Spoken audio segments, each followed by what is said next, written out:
Hey there, okay, it's going to be video number 55, but number 17 of module 3, and we're going to be talking about the stochastic oscillator here.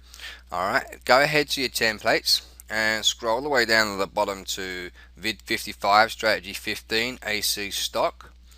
Alright, now the the stochastic oscillator is a pretty good indicator if you'd like to see when the market's going to reverse.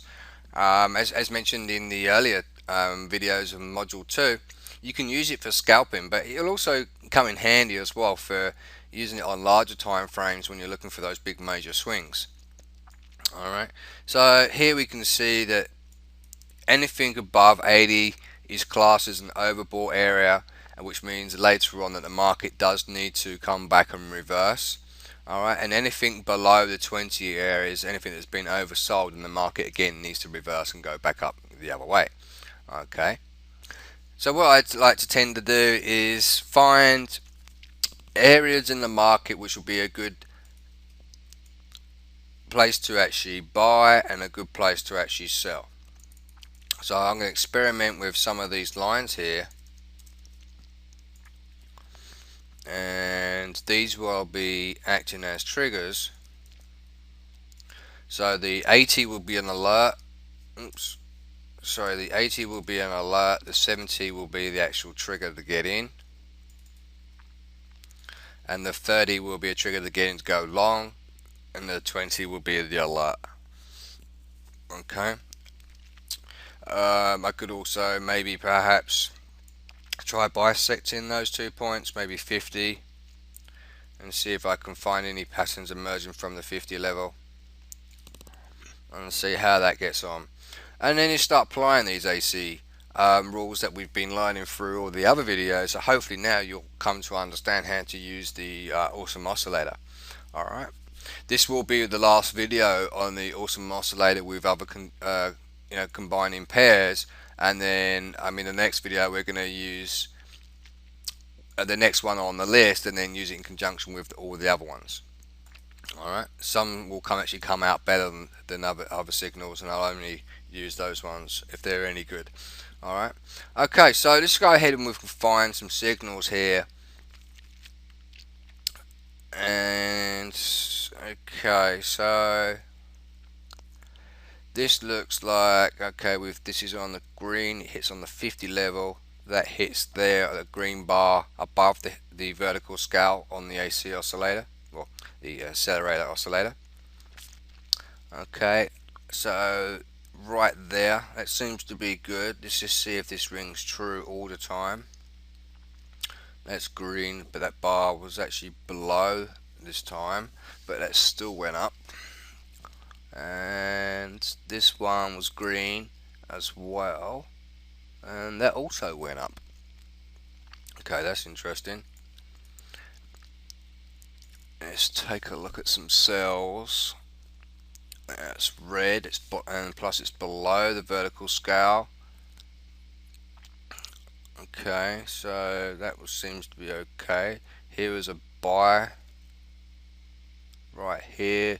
The market did go up a little bit, but nothing that I would really write home about.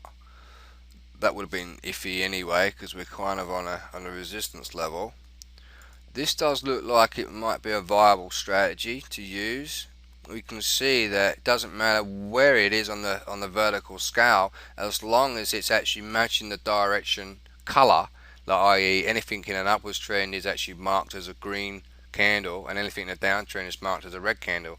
Alright, and you can see that this is actually a green bar on the Accelerator oscillator, and it's below the vertical scale. Normally in other rules for signals that we've developed in the past, that the Accelerator oscillator needs to be above the vertical scale, but it would seem here that this doesn't really matter. We will still apply the same rules as we had done before, and buyers on supports and sells on resistance levels. Like here is another area that you wouldn't have got into because it's too risky. So this would look pretty cool. Alright, I would actually go ahead and try those out and see how you get on. Let's go to the daily time frame, see if I haven't left any more of these vertical lines on there. Let's take those off. Okay. Alright, I'm going to save that over the top. Alright, okay, so let's see if that rings true on a larger time frame. Here is the buy point, and it's on a green bar, and that's on a green bar, and it did end up going back up. Here we got another green, next day green, goes up, so that's pretty good. This one doesn't go up, but again there's a resistance level there, so that would tell us not to go in. Can you see that? This was the bar right here, and you go in on the next bar, but it's too close to the resistance, so that wouldn't have been a good trade anyhow. Here the green line does come down. We're on a red bar on the Accelerator oscillator. We're on a red candle as well. Go short on the next bar. That would have worked out okay. Let's take a look. Alright, here is another rule to the exception as well. Green bar, green bar, green bar, but we're kind of in a midway point of a support and resistance level, so that would be no good. You don't want to put yourself underneath those risks.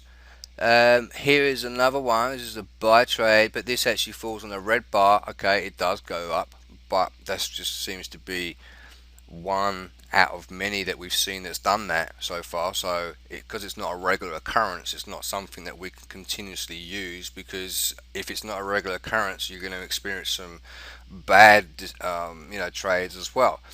It's not to say that the more occurrences that we see that actually fit the patterns that we're looking for, it's not to say that they will always go in our direction.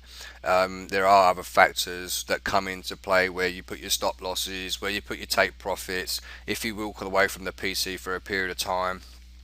All those little factors as well come into play. Alright, so yeah, I'm pretty happy with this setup here. Okay, this one looks like we might have actually found an anomaly here. Hang on, no, hang on, that's just fine. I thought that was, I didn't think this area here was like a resistance level, but I've just taken a look to my left, and indeed it is a resistance level, so that wouldn't have worked out well anyway. And that was for this buy trade opportunity over here that I took a look at, and you can see that right here was where this signal had actually came in, and it's moved that over about there. We take a look over here, we can see that we're on a bit of a resistance anyway, and there as well, so that wouldn't have been a good buy trade opportunity. Can you see all of these filters that I'm putting in here, ladies and gentlemen? Alright, and I can tell you, I'm not trying to blow my own trumpet here, but I can tell you that any forum that you go to don't talk about filters. They're all into, oh well, I'm a technical analysis guy and I do it this way and I have much success at it. Okay, well that's fine with that person, a golf clap for that guy, but it doesn't necessarily mean it's going to be good for the next guy. Alright, some people will look at charts in a different way and they will come up with a completely different answer, and that's regardless whether they're experienced or non-experienced. Alright, so yeah, to try and have these extra elements in there, because I've found that when I've shown people my way of trying to find a filter out any losses, at least for the long term, my students have done a lot better. Rather than just giving them the rules and say, okay, well this is how you use the awesome oscillator, or this is how you use the accelerator oscillator, and just going based on when this awesome oscillator says this, that, or the other. And there aren't any other rules to say, okay, well when you get up to this point and this signal's come in and it looks like a really nice signal and you've been waiting and waiting and waiting and waiting and your patience is really being tried out here, and you've waited 3 weeks and you've gone, okay, there's a buy signal, and you've gone long on that buy signal and it's turned out to be a loss. you know, and it's very disheartening. And you're like, okay, well, this guy who just told me doesn't know what they're talking about. You know, it's that could be very well much the reason. But the other, I mean, I've actually, to try and catch up on times to see how other people are trading, because it's always nice, and seeing how other people trade. And I can tell you right now, I haven't come across one product online that says, don't go ahead and buy on supports or go ahead and buy on resistance levels, or to go short uh, on support lines.